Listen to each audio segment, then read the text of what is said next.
এখন আমরা রয়েছি তৃতীয় অনুচ্ছেদে। তৃতীয় অংশটি হলো আপনার চারপাশের জগৎ। আল্লাহ বলছেন, ওয়া আয়াতুল্লাহুমুল আরদুল মাইতা, তাদের জন্য একটি অলৌকিক নিদর্শন হলো মৃত ভূমি। এর সাথে আগের আয়াতের কি সম্পর্ক?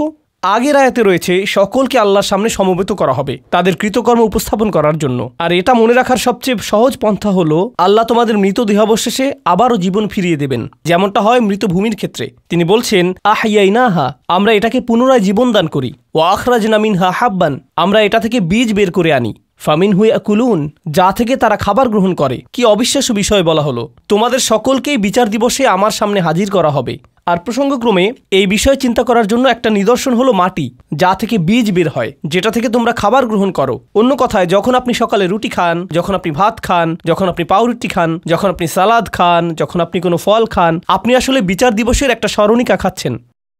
আপনি অবিকল তাই খাচ্ছেন, বিচার দিবসে যা পুনরুত্থিত হবে। এটা পুনরুত্থানের ফলাফল, তাই না? প্রসঙ্গক্রমে এটা হলো বীজ। আল্লাহ এখানে বীজের কথা উল্লেখ করেছেন। আর যে কোনো ফলের ক্ষেত্রে যখন আপনি সেটা খান, আপনার মুখে কি আটকে থাকে? বীজ আটকে থাকে। এটা আটকে থেকে আপনাকে বিচার দিবসের কথা স্মরণ করিয়ে দেয়। শুধুমাত্র ফলটি উপভোগ করবেন না, এই হলো বীজ। এটা ঠিক আপনার মতো। প্রতিবার আপনি যখন কোনো ফল খান, এটা একটা খুতবার মতো কাজ করে। আর এটা বিস্ময়কর যে কৃত্রিম ফলে, জিনগত পরিবর্তনের মাধ্যমে তৈরি ফলে কোনো বীজ থাকে না। এটা কি অসাধারণ না? প্রকৃতিগতভাবেই আপনাকে বীজের অসুবিধা ভোগ করতে হবে, কারণ এর উদ্দেশ্য হলো আপনাকে কিছু একটা স্মরণ করিয়ে দেয়া। সুবহানাল্লাহ। এই চরম স্মরণিকাগুলো খাবার হয়ে প্রতিদিন আমাদের গলা দিয়ে প্রবেশ করে। তারপর আল্লাহ বলছেন এমন ধারণা নিয়ে, যা তিনি বেশ আগে বর্ণনা করেছেন। তিনি বলেন, ইন্না নাহনু নুহিল মাউতা, আমি মৃতকে জীবিত করে তুলি। এখানে আবারও মৃতভূমি এবং এর জীবিত হয়ে ওঠার কথা এসেছে। এখন আমি চাই অন্য যে বিষয়টি আপনারা বুঝুন, তা হলো আল্লাহ যখন কোরআনে প্রকৃতি নিয়ে কথা বলেছেন, এটা কখনোই পৃথকভাবে বলা হয়নি। এই ধারণাটি উপলব্ধি করা আসলেই কঠিন, কিন্তু যারা গভীর চিন্তা করে তাদের জন্য এটা সহজ হয়ে যায়। তো আমার সাথেই থাকুন, ঠিক আছে? যখন আল্লাহ প্রকৃতি নিয়ে কথা বলছেন, এটা শুধুমাত্র প্রকৃতি বিষয়ে কথা নয়।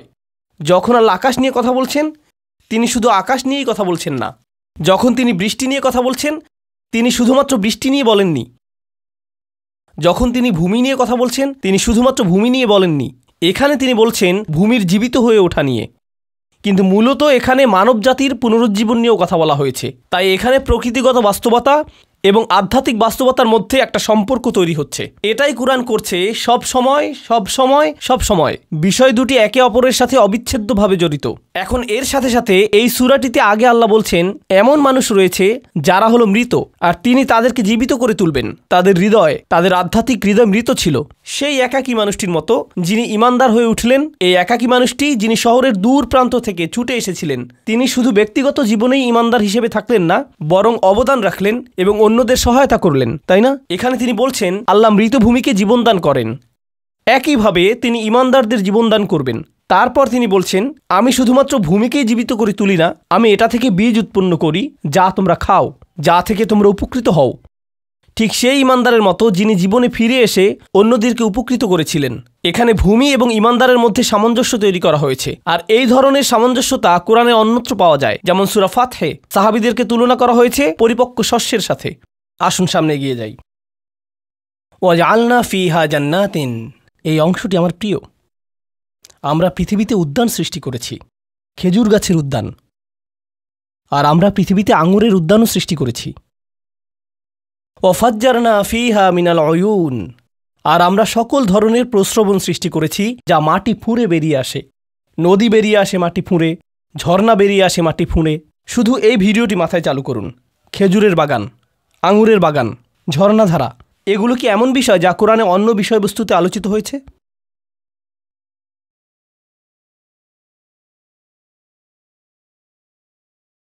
কখন কোরআন কথা বলে খেজুর বাগান, আঙুরের বাগান এবং ঝর্ণাধারা নিয়ে?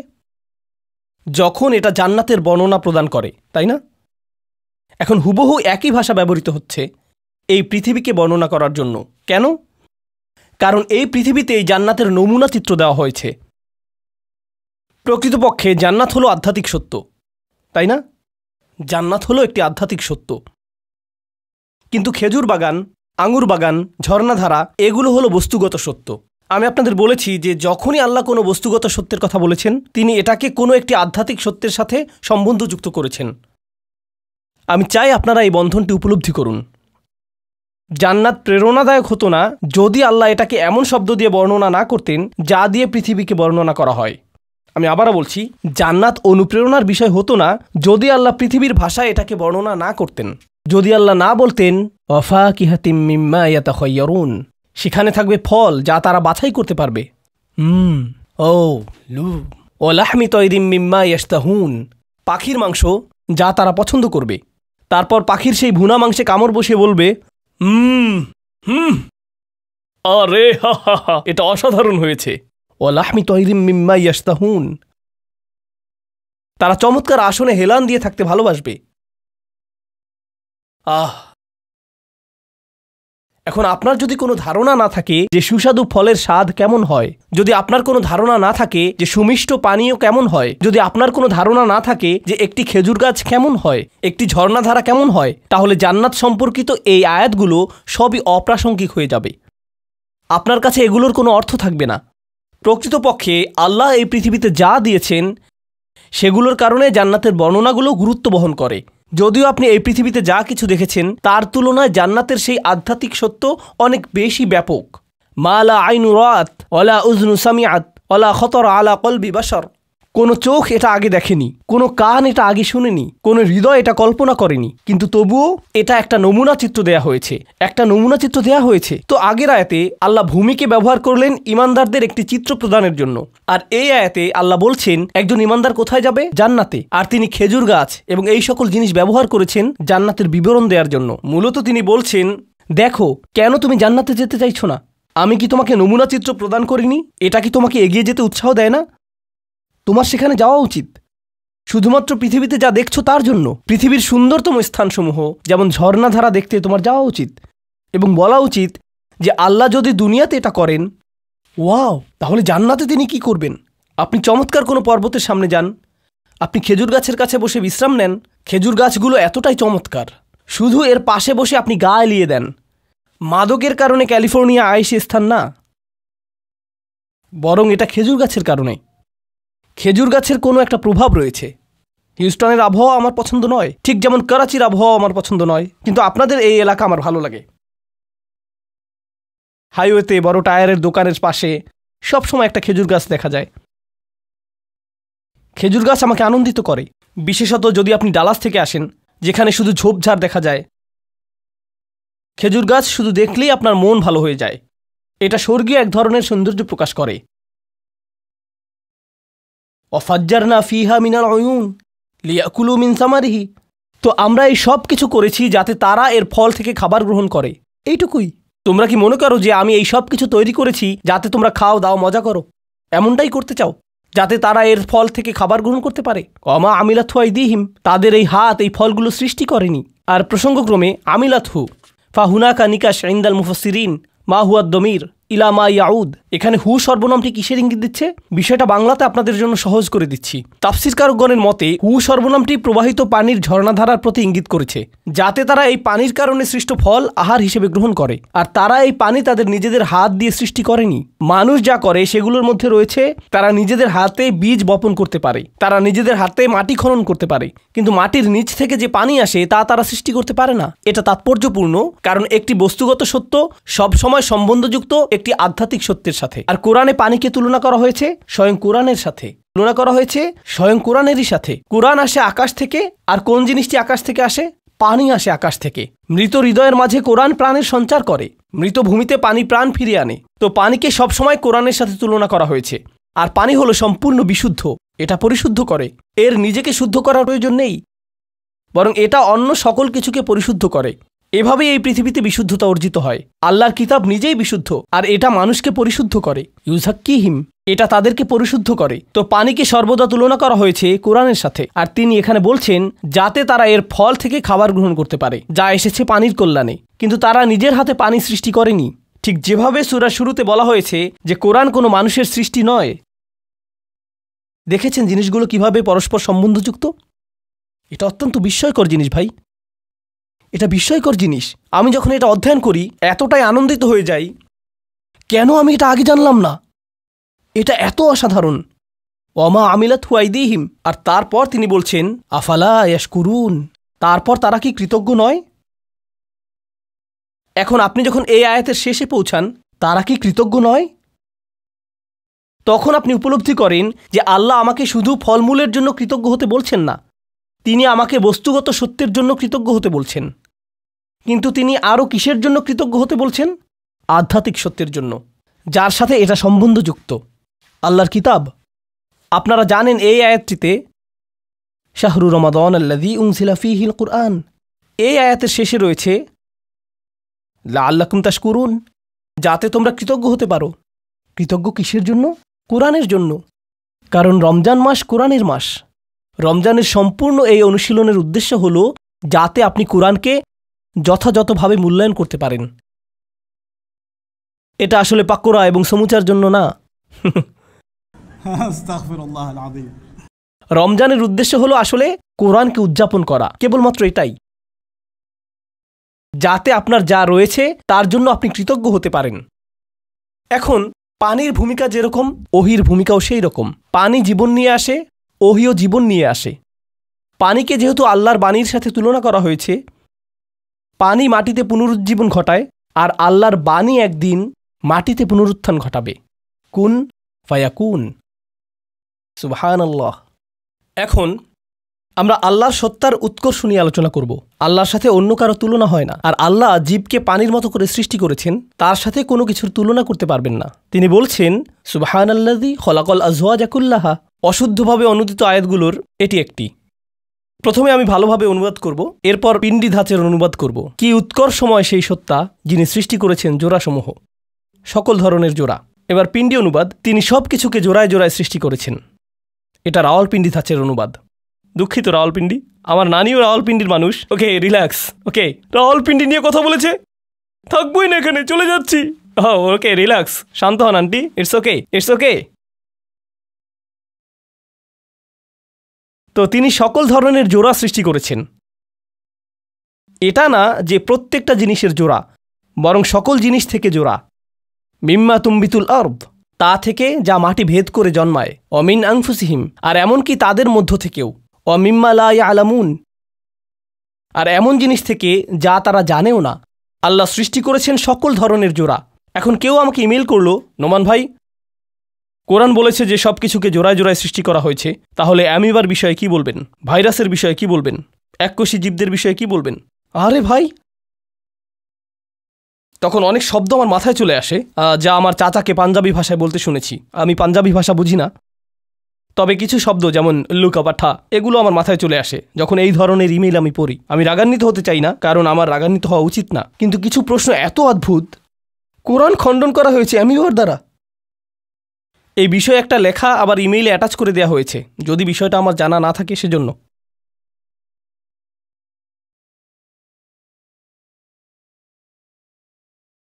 আল্লাহ সকল ধরনের জিনিস সৃষ্টি করেছেন জোড়াবদ্ধভাবে। আর আজওয়াজ অর্থ শুধুমাত্র জোড়া নয়, আজওয়াজ অর্থ দলবদ্ধতাও বোঝায়, যারা একে অপরের পরিপূরক। আজওয়াজ কোরআনে এই অর্থও ব্যবহৃত হয়েছে, মা মাত্তা'না বিহি আজওয়াজাম মিনহুম, জোড়ায় জোড়ায় না বরং দলবদ্ধভাবে।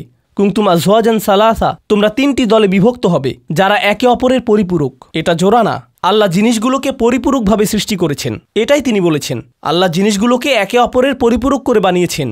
গোটা বাস্তু সংস্থান একে অপরের পরিপূরক, গ্রহগুলো একে অপরের পরিপূরক, গ্যালাক্সিগুলো একে অপরের পরিপূরক, মানব দেহের অঙ্গ প্রত্যঙ্গগুলো একে অপরের পরিপূরক, স্বামী স্ত্রী একে অপরের পরিপূরক, পরিবারগুলো একে অপরের পরিপূরক, আশেপাশের পরিবেশ একে অপরের পরিপূরক, দেশগুলো একে অপরের পরিপূরক। ওয়াজআলনাকুম শুউবান ওয়া ক্বাবাইলা লিতাআরাফু, এই সকল কিছুই হলো আজওয়াজ কুল্লাহা এর অংশ। মাটি থেকে যা জন্মায় তাও এর অন্তর্ভুক্ত।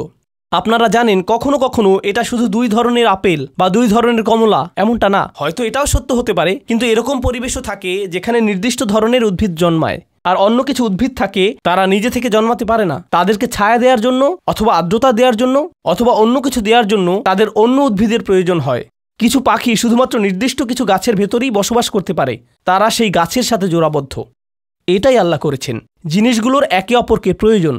তিনি এতটাই উৎকর্ষময়, তিনি সকল কিছুকে অন্য সকল কিছুর মুখাপেক্ষী করে সৃষ্টি করেছেন। কিন্তু তিনিই সেই সত্তা যিনি অন্য কারো মুখাপেক্ষী নন। এই যুক্তিটাই তিনি প্রদান করেছেন। আপনার চারপাশে দৃষ্টিপাত করুন, দেখুন কিভাবে পৃথিবীর প্রয়োজন রয়েছে মেঘের কাছে, কিভাবে মেঘের প্রয়োজন রয়েছে বাতাসের কাছে। লক্ষ্য করুন কিভাবে পৃথিবীর প্রয়োজন রয়েছে সূর্যের এবং চাঁদের।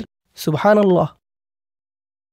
অমিন আনফুসিহিম, আপনার ভেতরেও তিনি এমন জিনিস সৃষ্টি করেছেন যার অন্য জিনিসের প্রয়োজন। তিনি জোড়া সৃষ্টি করেছেন। মানুষ সাধারণত বলে থাকে পুরুষ এবং নারীকে নিয়ে, কিন্তু এর সীমা আরও অনেক ব্যাপক। খলাকালাকুম মিন আনফুসিকুম আজওয়াজান লিতাসকুনু ইলাইহা, কেন তিনি তোমাদের মধ্য থেকে স্ত্রীদের সৃষ্টি করেছেন? যাতে তোমরা একে অপরের মধ্যে প্রশান্তি লাভ করতে পারো।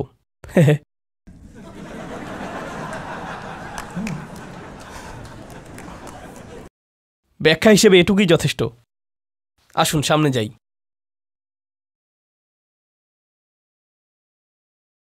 আমার ভিতরেও দ্বৈত সত্তা, অসঙ্গতি রয়েছে। ফাআলহামাহা ফুজুরাহা ওয়া তাকওয়াহা, তিনি আমার ভিতরে যা খুশি তা করার তাড়না দিয়েছেন। আর তারপর তিনি আমার ভিতরে এই তাড়নাও দিয়েছেন যে না, ধৈর্য ধরো, উন্মত্ত হয়ে যেও না। তিনি আমার ভিতরে উদ্দীপনা দিয়েছেন, আর তিনি আমার ভিতরে নিয়ন্ত্রণও দিয়েছেন। তিনি আমাকে এই দেহ দান করেছেন, আর তিনিই আমাকে এই রূহ দান করেছেন। আমার ভিতরে জোড়া রয়েছে, আমি জোড়া দিয়ে সৃষ্ট। আমি এই দেহ না, আমি হলাম রূহ, কিন্তু এই দেহ আমারই। তিনি আমাকে একটি কলব, একটি হৃদয় দিয়েছেন, যার মধ্যে তাকওয়া থাকতে পারে, যার মধ্যে ঈমান থাকতে পারে, যাতে আল্লাহর ভয় থাকতে পারে। কিন্তু তিনি আমাকে একটি মনও দিয়েছেন। তিনি আমাকে আবেগ দিয়েছেন এখানে, তিনি আমাকে চিন্তা দিয়েছেন এখানে। তিনি এই দুইটিকে জোড়াবদ্ধ করেছেন। আর এজন্য একটি বাণীকে হতে হবে আবেগগত দিক থেকে আবেদনময় এবং বুদ্ধিগত দিক থেকে পরিচ্ছন্ন। কারণ আমি নিজে জোড়া দিয়ে সৃষ্টি। তিনি পথনির্দেশ দিয়েছেন, আবার তিনি এটাকে জোড়াবদ্ধও করেছেন। তিনি বার্তাটিকে বার্তাবাহকের সাথে জোড়াবদ্ধ করেছেন। শুধু একটা থাকলেই হবে না। তিনি সৃষ্টি করেছেন দিন, তিনি সৃষ্টি করেছেন রাত, তারপর তিনি সৃষ্টি করেছেন এই জীবন, তিনি সৃষ্টি করেছেন আর এই খেজুর গাছগুলো, আর এই আঙুরগুলো, এই ঝর্ণাধারাগুলো, আর তিনি এগুলোকে জোড়াবদ্ধ করেছেন। কোরআনে তিনি এগুলোকে জোড়াবদ্ধ করেছেন কিসের সাথে? জান্নাতের গাছের সাথে, জান্নাতের ঝর্ণাধারার সাথে, জান্নাতের আঙুরের সাথে, আর জান্নাতের মুরগির সালুনের সাথে। তিনি এই সবগুলোকে জোড়াবদ্ধ করেছেন। এটাই তিনি করেছেন। একমাত্র সত্তা যার কোনো জোড়ার প্রয়োজন নেই, কোনো পরিপূরক প্রয়োজন নেই। তিনি কে? তিনি আল্লাহ। এজন্যই শুরুতে এসেছে সুবহানাল্লাযী খলাকাল আজওয়াজ। কি উৎকর্ষময় সেই সত্তা যিনি এমন জিনিস সৃষ্টি করেছেন যাদের একে অপরকে প্রয়োজন, আর এগুলো সবই একসাথে সম্বন্ধযুক্ত হয় যখন আপনি এটা উপলব্ধি করেন যে এই জীবনটি পরবর্তী জীবনের সাথে জোড়াবদ্ধ। যখন আল্লাহ এই জগতের কোনো জিনিস নিয়ে কথা বলছেন, সেগুলো সবসময় একটি আধ্যাত্মিক সত্যের সাথে সম্বন্ধযুক্ত। ও আয়াতুল্লাহমুল লাইল, এটা আমার একটা প্রিয় আয়াত। তাদের জন্য গভীর মনোনিবেশ করার একটা বিষয়, তাদের জন্য চিন্তা করার বিষয়, তাদের জন্য তাৎপর্যপূর্ণ একটি নিদর্শন হলো রাত। নাসলাখু মিনহুন নাহার, আমরা এর থেকে দিনকে টেনে বের করে আনি। আপনারা কি জানেন যে কোরআনে আল্লাহ পথ ভ্রষ্টতাকে রাতের সাথে তুলনা করেছেন, আর তিনি সঠিক পথকে কিসের সাথে তুলনা করেছেন? দিনের সাথে। এখন দিন এবং রাত হলো দৃশ্যমান জিনিস, কিন্তু আমরা এদেরকে আধ্যাত্মিক সত্যের সাথে সম্বন্ধযুক্ত করব। আধ্যাত্মিক সত্যটি কি? রাত হলো পথভ্রষ্টতার অনুরূপ। জলাম মিনাজ জুলুমাতি ইলান নূর, অন্ধকার থেকে আলোর পথ। অন্ধকার হলো রাত, আলো হলো দিন, তাই না? আল্লাহ বলছেন তাদের জন্য একটি নিদর্শন হলো রাত, আর আমরা দিনকে এটা থেকে টেনে বের করি, ঠিক আরবদের মতো। মা উনজির আবাউহুম ফাহুম গাফিলুন, প্রজন্ম থেকে প্রজন্ম এই লোকেরা রাতের অন্ধকারে নিমজ্জিত ছিল, আর আল্লাহ রসুল সাল্লাল্লাহু আলাইহি সাল্লাম তাদেরকে টেনে বের করলেন, যাকে আল্লাহ আলো দিয়ে পাঠিয়েছেন, যাতে তারা দিনের আলো দেখতে পায়। তো তারা যখন রাত এবং দিনের কথা চিন্তা করে, তাদের চিন্তা করা উচিত যে কিভাবে রসুল সাল্লাল্লাহু আলাইহি সাল্লামের মাধ্যমে আল্লাহ তাদেরকে অন্ধকার থেকে টেনে আলোতে নিয়ে এসেছেন। এমনকি এটাও আধ্যাত্মিকতার সত্যের সাথে সম্বন্ধযুক্ত। নাসলাখু মিনহুন নাহার। তারপর তিনি এত চমৎকারভাবে আয়াতটির সমাপ্তি টানলেন, ফাইদা হুম মুজলিমুন। এরপর আকস্মিকভাবে তারা নিজেরা অন্ধকার হয়ে গেল। মুজলিমুন অর্থ অন্ধকার হওয়া। দাঁড়ান, এটা তো দিন ছিল, এটা ছিল দিন, তাদের হওয়ার কথা ছিল আলোকিত, মুনাওয়ারুন, কিন্তু তিনি বললেন মুজলিমুন। কেন? দিন এসে পড়ল, কোরআন এসে পড়ল, এটা জাজ্জল্যমান, এটা অনস্বীকার্য, কিন্তু তারপরেও তুমি নিজে গর্ত খুঁড়ে ঢুকে পড়ে অন্ধকারে লুকাতে চাও? হ্যাঁ, নিশ্চয়ই এটা এজন্য যে তুমি উপর থেকে আবৃত, আর তোমার সামনে একটি দেয়াল রয়েছে, পেছনেও একটি দেয়াল রয়েছে। আমি এটা কোথা থেকে পেলাম? শুরুতে আমরা দিনের সূচনা করলাম, ফাইদা, আকস্মিকভাবে তারা অন্ধকারে। আর প্রসঙ্গক্রমে ফাইদার ক্ষেত্রে অনেকেই মন্তব্য করেছেন যে ফাইদা হুম মুজলিমুন, এর পরিবর্তে তিনি বলেননি ফাইদা হুম ইউজলিমুন, বরং তিনি বলেছেন ফাইদা হুম মুজলিমুন। যদি এটা ইউজলিমুন হতো তাহলে তারা অন্ধকারে থাকতো অস্থায়ীভাবে, সেক্ষেত্রে এর পরেই দিন চলে আসতো। কিন্তু তিনি মুজলিমুন শব্দটি ব্যবহার করেছেন, যেটা হলো স্থায়ী। যেহেতু তিনি দিন এবং রাতের বস্তুগত উদাহরণকে আধ্যাত্মিক সত্যের সাথে সম্বন্ধযুক্ত করেছেন, তাই এর অর্থ হলো তারা অন্ধকারেই স্থায়ী হবে। ফাহুম লা ইউবসিরুন অসাওয়াউন আলাইহিম আনজারতাহুম আম লাম তুনজিরহুম লা ইউমিনুন। এজন্যই এটা মুজলিমুন, তারা অন্ধকারে স্থায়ীভাবে থাকবে।